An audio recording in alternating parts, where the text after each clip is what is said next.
જામનગરમાં માઝા કોલ્ડ્રિંક્સની બોટલમાં થમ્સઅપ ભરેલી જોતા લોકોમાં ભારે કુતૂહલ।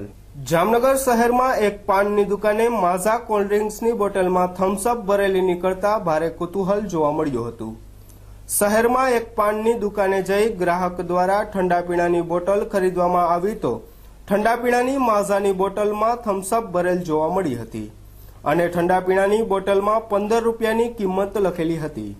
આ જોતા લોકોમાં ભારે કુતૂહલ જોવા મળ્યું હતું અને એક પ્રશ્ન પણ ઉઠવા પામ્યો હતો કે જામનગર શહેરમાં ડુપ્લિકેટ બોટલિંગ કરવાનું કારસ્તાન ચાલુ થયું છે કે પછી કંપની દ્વારા જ આ બોટલિંગ માર્કેટમાં વેચાણ માટે ઉપલબ્ધ કરાઈ હતી। આ ઠંડા પીણાની બોટલ જોવા માટે લોકોના ટોળા ઉમટી પડ્યા હતા। નમસ્કાર મિત્રો, નકલી બોટલિંગ હોય કે 10 રૂપિયાની થમ્સઅપ 15 રૂપિયામાં વેચવાની હોય, તંત્ર આ પ્રત્યે તદ્દન બેદરકાર છે। એનો નમૂનો છે આ માઝા। આ માઝાની અંદર થમ્સઅપ ભરેલી આવેલી છે। તંત્ર આ બાબતે તદ્દન પોતાની ગેરજવાબદારીઓ સેવી રહી છે। આ ડેટ છે 13/8/2014ની બનાવટ છે અને આમાં MRP 15 રૂપિયા લખેલી છે, જે માઝા કદી 15 રૂપિયામાં વેચાતી નથી। ઉપર લેબલ થમ્સઅપનું આપેલું છે। આ નકલી બોટલિંગનો નમૂનો છે।